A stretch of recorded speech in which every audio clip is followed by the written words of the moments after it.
So, what happens when you take a show with a decent premise and then the show proceeds to ignore said premise for the entire thing, or at least does nothing with it? You may start to get a bit angry and constantly ask yourself, why? Why is it doing this? Why do you hate me, show? Stick around while I therapeutically splurge my continent-shaped migraine onto your screen. I'm Jamie, and this is Ultramarine Magmell.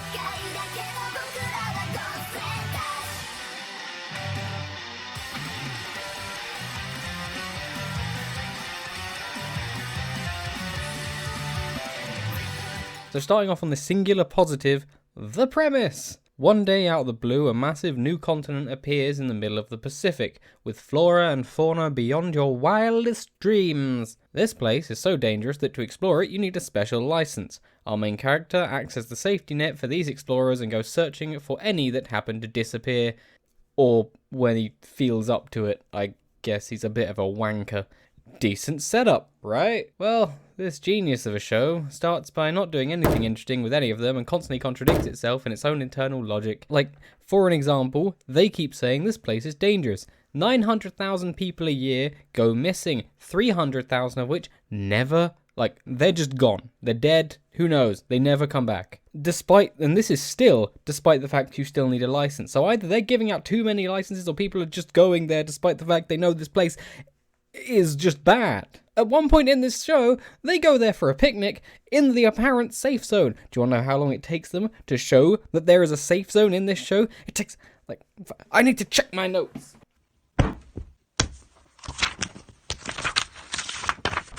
9.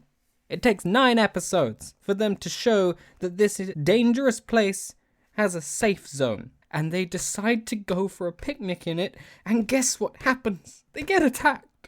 Because if the show has been telling us from day one it's a dangerous place, they still go! Which is quite consistent with the rest of the logic, because every character in this is a fucking moron! The reason I can understand if all these people think this place isn't dangerous. From the perspective of the audience, not from the characters, it should still be a terrifying place. But from the audience perspective, the place doesn't seem very dangerous. Because all of this is compounded by the fact that our main character is completely overpowered. Like, he has ability to just make things appear. That as long as he knows the mechanism and the general structure, he can make it and it's a fully functioning thing. It is not used well in this show. At all. Nothing is. Because this is awful and I hate it and it makes me want to die. I don't know why I bothered writing a script for this. I will just end up yelling down this microphone. It's a shit show. So yes, because our main character never reacts in a relatable manner, e.g., he hates cats and therefore is the worst thing. Those things are adorable and goddamn angels. As well as this world not really making sense because of the characters within it, what the characters do in the world would not fly in a modern setting. Now, this is a new continent that's just come out in the real world, so you think you keep modern standards. But no, you still have people trying to colonize it, attacking natives with gunships, trophy hunting, experimenting on the native wildlife.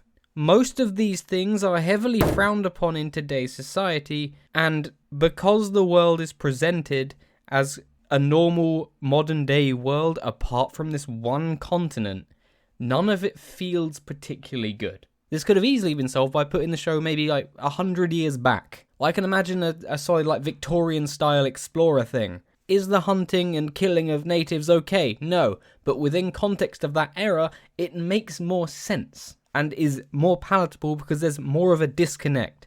Another part of it would be if the world actually seemed as fantastical as the intro made it out to be. The intro's a fucking liar. No, because most of this is... nothing feels good in this. It's bad. I'm going to say this so many times. It's a bad time. But if this show did something with the world outside of the continent itself, the continent has to stand out. It has to feel otherworldly.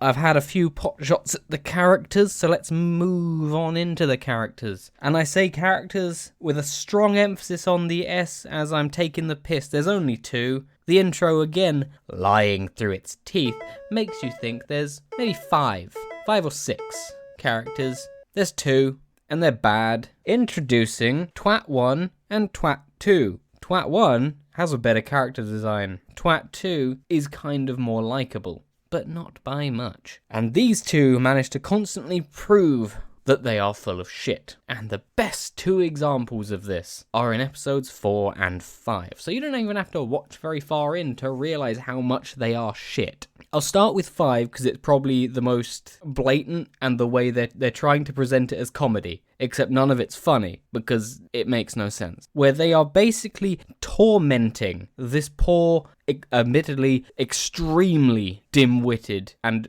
doormat of a shopkeeper. They are just tormenting him to, like, threatening him into giving them stuff. These are meant to be our heroes. These aren't meant to be anti-heroes. They're meant to be our heroes. They're threatening this man who just runs a small shop into giving him shit. And then, when this guy decides to get away from them because they're ruining his life, they try and kill him. You can read this as them trying to just stop him from going to the continent. But when you get someone to race on a bike and unknowingly cut his brakes so that he falls off a cliff, you're not playing around no more, you trying to kill him. Episode 4 is where we get into the hypocrisy arc. So let me set this stage for you. There's this lovely, beautiful woman, everyone says a miracle worker. She goes to Magmell, allegedly by herself, and brings things back to make money for orphans. This is good. But then, our main character's like, no, like she's a bloody Mary. I'm like, oh shit. What's this? Decent setup. But then you find out what it is this woman does that has traumatized our main character, that makes him hate her so much, and eventually makes our secondary character, Twat 2, hate her so much. What this is that she harvests the organs of already dead animals. Like, she kills and harvests organs of animals to sell them to make money for orphans. This is presented as an awful thing. And in the context of the real world, as in, the actual real world, that is a bad thing to do. However, in the context of that world, that is within character for near on everyone in this show. Now, they present her as lost her mind, which she probably has. She's had to survive there alone, but she brought along some volunteers who have all died. She cares not, she just wants to get a thing to get the money for the kids. Her method I don't agree with, because give a shit about those that sacrifice, but they willingly did it for her so that she could help the orphans. And the animal she's harvesting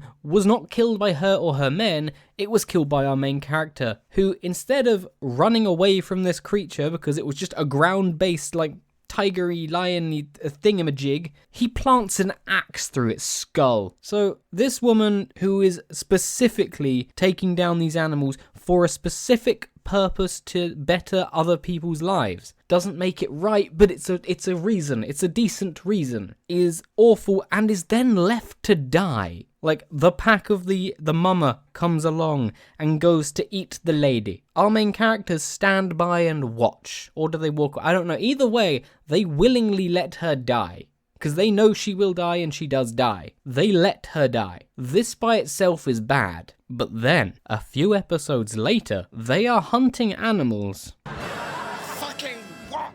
What made what that woman was doing bad if you are then going to do the same thing without acknowledging what you're doing is somehow contradictory? At least this woman was doing it for the betterment of other people. You're doing it so you can get more food.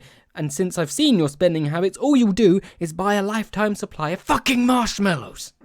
Oh, I needed to get this out. It's actually helping with the headaches. I could go through most episodes pointing out why it's bad, because every single episode has a thing that's bad. Most of them ruin every episode it's in.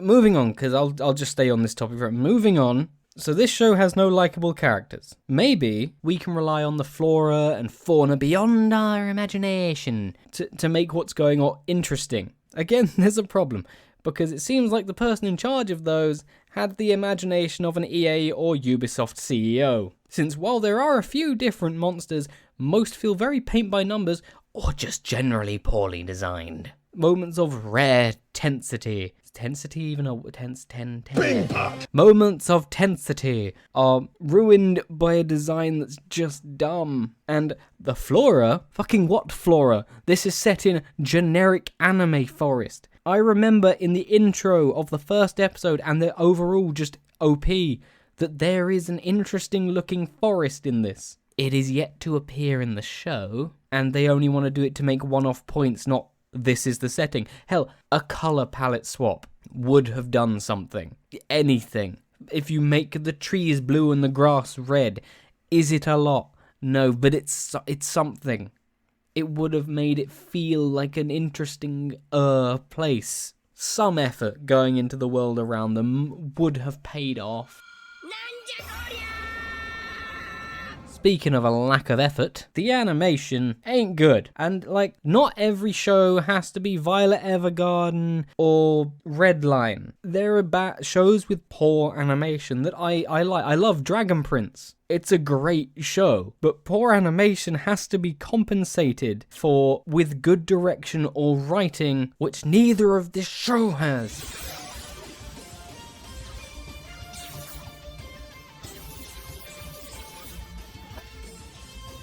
Moving on to delectable cart of the positivos, because while I said the premise was the only major positive, there are kernels of good in this mound of shit, such as the flashbacks to Inyo being trained are decent, as his mentor Shuin is possibly the only likable thing in this show. I wouldn't say he's great, but he's better than the average, and since the average is a solid 10 on the dick scale, this guy's standing down at a 4. I like. And he's barely in the show that much. They try to make it a mystery, but it's not. So, ignoring him, the one good episode, because it made me feel things, is episode 10. Episode 10 is good. God damn it. And it's a guy that went to Magmell to just marvel at weird creatures. It took them 10 episodes of this 13 episode series for someone to just go and go, whoa, look at all these creatures and how weird they are.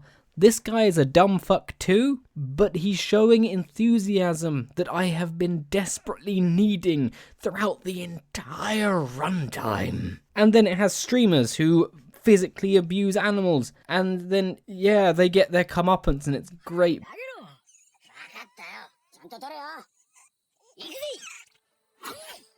If you have ignored all of my warnings, you can reluctantly stream Ultramarine Magmell on Netflix, or alternatively, you could shoot yourself. And as this has been my first proper attempt at doing a full review thing, I completely ignored the entire script because I just wanted to rant and go on this piece of no. But so if you've stuck out all the way till the end, thank you very much. And if you've seen this show and want to vent about it with me and we'll just rant together, or you have other absolute train wrecks to recommend, drop a comment down below. Don't forget to like and subscribe. Goodbye.